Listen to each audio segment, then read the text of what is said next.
A few months back, I did a video where I had some fun analyzing the C major Prelude by Bach as though it was a pop song.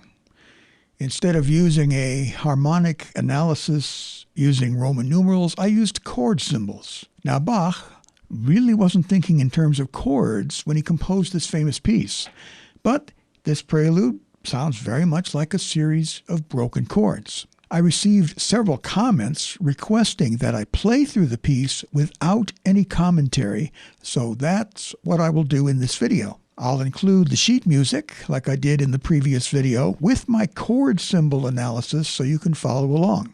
I've also made a few corrections and additions to the score that were brought to my attention through the comments I received. I will include a link to the score in the description, so there'll be a PDF that you can download for free for your own use.